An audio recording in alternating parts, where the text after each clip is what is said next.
Welcome to our channel. నేను మీ లక్ష్మణ్. ప్రస్తుతం మనతో పాటున్నారు ప్రముఖ real estate expert Smita Krishnamurthy గారు. మేడం నమస్తే. నమస్తే అండి. నిన్న టుడే ప్రాపర్టీ షో ముగిసింది. సో మొత్తం మీద ప్రాపర్టీ షో చూసిన తర్వాత విజిటర్స్ కావచ్చు, జరిగిన ప్రాపర్టీ షో అటెండ్ అయిన పీపుల్ కావచ్చు, లేదా గవర్నమెంట్ నుంచి కావచ్చు, వాళ్ళు ఇచ్చిన హామీలు, పరిస్థితి అంతా గమనించామంటే ఇంకా హైదరాబాదు స్లో డౌన్లో ఉన్న హైదరాబాదు వేగం పెరిగే అవకాశం ఏమైనా ఉందా? పరిస్థితులు ఏ విధంగా ఉన్నాయి? ప్రజెంట్ ట్రెండ్స్ ఏం నడుస్తున్నాయి నార్త్, సౌత్, ఈస్ట్, వెస్ట్లో? Hyderabad trend will never stop అండి. ఎందుకంటే వీఆర్ అది ఫాస్ట్ మూవింగ్ అయినా స్లో మూవింగ్ అయినా వీఆర్ ఎ ప్రోగ్రెసివ్ సిటీ.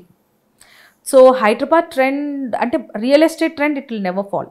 కానీ వాస్తవాలు చెప్పాలి మీరు. వాస్తవాలే చెప్తున్నారు. పరిణామాలు ఇన్వెస్టర్ సైడ్ మనం దృష్టిలో పెట్టుకునే మాట్లాడతాం ప్రతిసారి. సో వాళ్ళకి నిజాలు తెలియాలి ఏం జరుగుతుంది అనేది.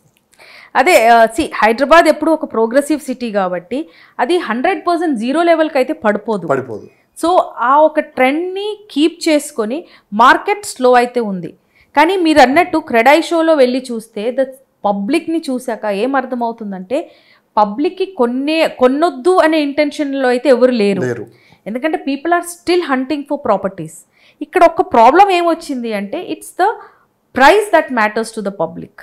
ఇప్పుడు ఒక హై రైజ్ అపార్ట్మెంట్లో నేను ఒక ఫ్లాట్ ఒక minimum 3 BHK 1500 to 1800 SFT flat తీసుకోవాలంటే మినిమం 2 crores అవుతుంది. ఎందుకంటే బేస్ ప్రైజే ఇప్పుడు 10,000 11,000 అయ్యింది. Amenities 20 to 25 lakhs amenities charge చేస్తున్నారు. అది కాకుండా floor rise charges, corpus fund అని, పార్కింగ్ అని, so many charges are included in this. So public is waiting ఏంటంటే ఏదో ఒక రోజు అయితే మనకి ప్రాపర్ అంటే జస్టిఫై అవుతుంది ప్రైస్, దానికోసం వెయిట్ చేస్తున్నారు. బికాస్ హైదరాబాద్ మార్కెట్ డౌన్ అయింది అని మనం అందరం మాట్లాడుకుంటున్నాం. కానీ లాస్ట్ 2 days నుంచి క్రెడై షో చూస్తే అక్కడ వెహికల్ పార్కింగ్కి స్పేస్ దొరకట్లేదు. అంటే అంత పబ్లిక్ లోపల ఉన్నారు. అండ్ క్రెడై షోస్ లాంటివి ఎవ్రీ ఇయర్ హైదరాబాద్లో జరుగుతుంది. And this is an exposure where people will know అంటే ఎలాంటి బ్రాండ్స్ హైదరాబాద్లో వచ్చాయి, ఎలాంటి బ్రాండ్స్ నిలబడుతున్నాయి అనేది ఒక నాలెడ్జబుల్ షో కూడా ఇది క్రెడై అనేది.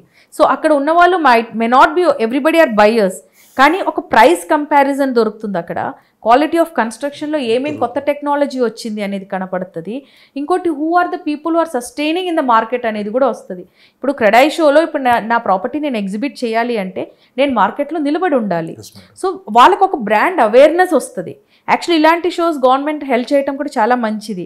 ఎందుకంటే ఈ పబ్లిక్ వెళ్ళి నార్మల్ స్కామ్స్లో పడకుండా అరే ఇలాంటి బ్రాండ్స్లో ఇన్వెస్ట్ చేసుకోండి, ఈ బ్రాండ్స్లో మనకి సెక్యూరిటీ ఉంటుంది, ప్రాపర్టీ క్వాలిటీ ఉంటుంది, కన్స్ట్రక్షన్ ఈజ్ గుడ్ అని ఒక అవేర్నెస్ అయితే మన పబ్లిక్లో తీసుకొస్తుంది ఇలాంటి షోస్.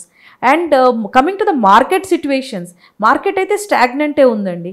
అంటే 10 జరిగే చోట 1-2 అవుతుంది. Reasonable sale is there.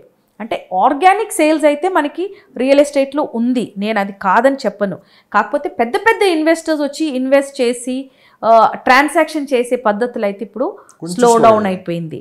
బేసిక్గా I tell you one thing. ఇప్పుడు రాజ్పుష్ప ఉండొచ్చు, అపర్ణ ఉండొచ్చు, లేదంటే రామ్కి లాంటి బిల్డర్స్ ఉంటారు. వాళ్ళు ప్రీ లాంచ్లో వాళ్ళ ప్రోడక్ట్ని సేల్కి పెట్టంగానే ఒక 10-20 ఇన్వెస్టర్స్, మేజర్ ఇన్వెస్టర్స్ వస్తారు. 50,000 SFT, 1 lakh SFT అలాంటి సేల్స్ ఇప్పుడు హైదరాబాద్లో జరగట్లేదు. జనరల్గా ఎండ్ యూజర్స్ అంటే నాకు ఒక ప్రైస్ చాలా హైప్డ్ ప్రైస్ అయిపోయింది. ఎందుకంటే ఇప్పుడు వాళ్ళు ప్రీ లాంచ్లో 6,000 or 7,000 SFT కొన్నా కూడా అది ఎండ్ యూస్కి after construction it is coming to 11,000 12,000 brand value ఉందండి. ఆ బ్రాండ్ వాల్యూ ఎప్పటికీ పోదు, అది ఏ సిటీలో అయినా అంతే. నౌ ఐ టాక్ అబౌట్ బెంగళూరులో one of the major builders is Sattva Prestige group. ఇప్పుడు శోభా వాళ్ళు రీసెంట్గా from past few years they are doing. ఈ సెగ్మెంట్ ఆఫ్ మార్కెట్ ఎంత పడిపోయినా కూడా ఈ బ్రాండ్స్ నిలబడుతుంది. అది రీజన్ ఏంటంటే జెన్యునిటీ. అది ఎక్కడ పోదు. మైట్ బి 2 months డిలే అవుతుందేమో సేల్కి, కానీ వాళ్ళకుండే కస్టమర్స్ వాళ్ళకి ఉంటుంది. So that is how what way you have to do. ఇక్కడ మనకు హైదరాబాద్లో వచ్చిన ఇష్యూ ఏంటంటే అండి, ఈ ప్రీ లాంచ్లో అమ్మటం వల్ల ఎనీ ప్రోడక్ట్ అంటే ఎనీ ప్రాజెక్ట్ అది 100 flats ఉండొచ్చు, 600 flats ఉండొచ్చు, 1000 flats ఉండొచ్చు. ఈ ప్రీ లాంచ్ అనే పద్ధతి వచ్చినప్పుడు మినిమం 20 to 25% సేల్ అయినాకనే వాళ్ళు కన్స్ట్రక్షన్ స్టార్ట్ చేస్తారు. సో ఇక్కడ ఏమవుతుంది అంటే ఈ 20 to 25% సేల్ అవ్వడానికి ఇట్ ఈస్ టేకింగ్ టైం. అంటే ప్రాజెక్ట్ ఎగ్జిక్యూషన్ చాలా డిలే అవుతుంది. అక్కడ పీపుల్ ఆర్ ఫీలింగ్ ఇన్సెక్యూర్డ్. ఎందుకంటే వీళ్ళకి ఇది ప్రాజెక్ట్ అవుతుందా లేదా, ఇది ఎందుకు డిలే అవుతుంది అనే ఒక ఇన్సెక్యూర్డ్ ఫీలింగ్ ఇప్పుడు చాలా పబ్లిక్లోకి వచ్చేసింది. బ్రాండెడ్తో వెళ్తే అవుతుంది అనే కన్ఫర్మేషన్ ఉంటుంది, కానీ ఎప్పుడు అవుతుందో వాళ్ళకి తెలియదు. నాన్ బ్రాండ్స్తో చిన్న చిన్న బిల్డర్స్తో వెళ్తే ఇప్పుడు మనకి everyday 1 to 2 scams every week 1 to 2 scams బయటపడుతున్నాయి. స్కామ్స్ అన్నారు అంటే ఈ ఫ్రీలాన్స్ ఆఫర్స్ కావచ్చు, ఈ స్కామ్స్ కావచ్చు, ఇది మార్కెట్ మీద కొంత ప్రతికూల వాతావరణం చూపిస్తుంది. పబ్లిక్ కొంత భయానికి లోనవుతున్నారు. ఇన్వెస్ట్ చేయాలంటే స్పాట్లో డెసిషన్ తీసుకోలేకపోతున్నారు అని చెప్పి వినిపిస్తున్నమాట. సో ఇది ఎంతవరకు కరెక్ట్ అంటే మీరు ప్రాక్టికల్లీ స్పీకింగ్ ఒక ప్రీ లాంచ్ ఆఫర్లో ఇల్లు తీసుకోవాలనుకుంటే సగం ప్రైస్కి వస్తుంది వాళ్ళకి. సో వాళ్ళ మైండ్ సెట్ ఏంటంటే ప్రీ లాంచ్లో తీసుకుంటే అక్కడ 1 కోటి కట్టే బదులు ఇక్కడ 50 కడితే చాలు. ఆ ఒక్క మైండ్ సెట్లో పీపుల్ మోసపోతున్నారు. ఎందుకంటే వాళ్ళు అక్కడ బ్రాండ్ని ఎంచట్లేరు. ఎందుకంటే సర్టెన్ బ్రాండ్స్ అంటే ఇప్పుడు I don't want to name all the brands, but కొన్ని బ్రాండ్స్ ఏంటంటే వాళ్ళకి అన్ని అప్రూవల్స్ వచ్చి రేరా పర్మిషన్స్ ఉన్ని అప్పుడు వాళ్ళు సేల్కి పెడతారు. అలాంటి ప్రాజెక్ట్స్లో ఇన్వెస్ట్ చేయడంలో తప్పు లేదు, ఎందుకంటే అది 1 year 2 year 3 year డిలే అయినా ప్రాజెక్ట్ అయితే కంప్లీట్ అవుతుంది.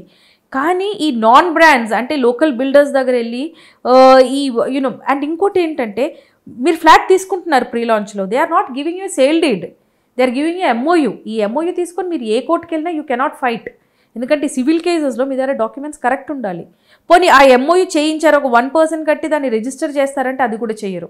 అటు సైడ్ బిల్డర్ అలౌ చేయరు, ఇటు సైడ్ వీళ్ళు పెట్టరు. ఎందుకంటే ఈ ప్రీ లాంచ్లో కొనే వాళ్ళంతా middle and lower middle class people, వాళ్ళు ఎప్పుడు బడ్జెట్కే ఇంపార్టెన్స్ ఇస్తారు కానీ ఆ డబ్బులు సేఫ్టీకి ఇవ్వరు. 20 years నుంచి మార్కెట్లో ఉంటారు, మీకంటే ఇవన్నీ తెలుసు. మీరు అన్నట్టు మిడిల్ క్లాస్ పీపుల్ ఇన్వెస్ట్ చేస్తూ ఉంటారు, వాళ్ళకి నిజం ఏంటో అబద్ధం ఏంటో తెలియదు, ఆ ఫ్రీలాన్స్లో జరిగే మోసాల గురించి కూడా తెలియదు. సో ఇలాంటి వాళ్ళ పరిస్థితి ఏంది, ఎంత అవేర్నెస్ తీసుకొని వచ్చినా కానీ వాళ్ళు మళ్ళీ అదే తప్పు చేస్తున్నారు. అంటే రేపొద్దున కోర్టుకి వెళ్ళినా కానీ వెంటనే దీని మీద అయితే రిజల్ట్ అయితే రాదు. ఒక 10 days అన్న కోర్టు చుట్టూ తిరగాలి, కోర్టు ఖర్చులు ఇవన్నీ మానసికంగా ఇబ్బంది పడి ఇంత జరుగుతున్నా కూడా ఇటు ప్రభుత్వం కావచ్చు లేదంటే ఎవరైతే బయాస్ ఉన్నారో ఇన్వెస్ట్ చేసేవాళ్ళు వాళ్ళలో మార్పు రాకపోవటం కారణం ఏంటి? సోషల్ అవేర్నెస్ అండి. Everybody should have a social awareness. డబ్బులు నాది, అది దాన్ని సేఫ్ గార్డ్ చేయటం నా రెస్పాన్సిబిలిటీ అనే ఒక ఫీలింగ్ అందరిలో రావాలి. ఇప్పుడు ప్రీ లాంచ్లో కొనటం తప్పని నేను అన్నాను, కానీ ఆ ప్రీ లాంచ్లో కొన్నప్పుడు ఆ ల్యాండ్లో కొంచెం పార్ట్ అంటే UDS ల్యాండ్ అంటారు, అది మీ పేరు మీద రిజిస్టర్ చేసుకోవాలి. లేదు వాళ్ళు ఉట్టి MOU మాత్రమే ఇస్తారు అంటే ఆ MOUని 1% ఛార్జెస్ కట్టేసుకొని దాన్ని రిజిస్టర్ చేసుకోవటము ఏదో ఒకటి చేయాలి. ఎందుకంటే ఈ civil cases maximum life of civil cases 5 years to 12 years. ఈ 12 years వాళ్ళు కోర్టుల చుట్టూ తిరిగినా కూడా ఇవి సెటిల్మెంట్స్ అవ్వవు. అండ్ ఇంకోటి ప్రీ లాంచ్లో ఏంటంటే ఫుల్ పేమెంట్ కట్టాలి, ఎందుకంటే అవి సింగిల్ పేమెంట్స్. అవి ఆ సింగిల్ పేమెంట్ కట్టడం అంటే ఫ్లాట్కి మొత్తం డబ్బులు మీరు కట్టినట్టు, కానీ ఫ్లాట్ ఏది? సో అది నిజంగానే that person is going through financial stress ఉంటుంది, ఇమోషనల్ స్ట్రెస్ ఉంటుంది, దాంతోపాటు దీని చుట్టంతా తిరగాలి. సో వీక్లీ 1 or 2 దీని చుట్టూ తిరగాలి, ఆ టైం స్ట్రెస్ ఉంటుంది. సో ఒక్కసారి ఇది ఒక స్కామ్ అని తేలినాక ఇంకా మనిషి can not live peacefully all through his life. సిటీలో ఎంతమంది ఉంటారు మేడం? ఇప్పుడు సిటీలో మనకు almost 15 to 20% people are prone to this pre launch scams. 15 to 20% people చాలా మటుకి ఇలాంటి ప్రీ లాంచ్ స్కామ్లలో డబ్బులు పెట్టుకొని ఇరుక్కుపోయి emotionally down. Yesterday also I spoke to one of my very close friend. నేను అతనితో చెప్పాను ఇల్లు తీసుకునేటప్పుడు, I showed him a property ఆ టైంలో, అది తీసుకోండి పర్మిషన్స్ ఉన్నాయి, నేను ఇక్కడ ఉన్నాము చేస్తున్నాను. అప్పుడు దూరం అవుతుందని తీసుకోలేదు, వాళ్ళు ఇంటి పక్కన కావాలన్నారు, ఇంటి పక్కన వెళ్ళి తీసుకున్నారు. ఇక్కడ అపార్ట్మెంట్ తయారైపోయింది, ఇప్పుడు టైల్ వర్క్ నడుస్తుంది, అక్కడ ఇంకా డిగ్గింగ్ కూడా స్టార్ట్ చేయలేదు. And he's using all simply ఏ బిల్డర్ దగ్గరికి వెళ్ళినా నాకు ఆ MLA తెలుసు, నాకు ఈ MP తెలుసు, నాకు ఏ CM తెలుసు. That is become very common now. Actually వాళ్ళ ఇన్వాల్వ్మెంట్ ఉండదు దాంట్లో, వాళ్ళ పేర్లు చెప్పుకొని they are threatening the people. So ఇప్పుడు చాలా ఎక్కువైందండి. Earlier it was 5 to 6% people అన్ని అసలు అదే చెప్తున్నా, ఆ పర్సన్కి there is no peace of mind rest of his life. ఎందుకంటే డబ్బులు పోయిందనే బాధ చాలా ఎక్కువ ఉంటుందండి. బికాస్ బేసిక్లీ ఏమవుతుందంటే మనం హార్డ్ ఎర్న్డ్ మనీ ఖర్చు పెట్టకుండా, ఒక ఇంటర్నేషనల్ ట్రిప్ వెళ్ళకుండా, పిల్లలు అడిగింది కొని ఇవ్వకుండా, ఒక పెద్ద కార్ కొనకుండా అన్ని మనం దాచిపెట్టుకొని కొంటాం ఇల్లు. ఎందుకంటే ఫస్ట్ ఇంపార్టెన్స్ ఎవరి లైఫ్లోనైనా ఇంటికే ఇస్తాము. అలాంటి డబ్బులు పోయింది అంటే ఆ మనిషి అవస్థ ఏంటి?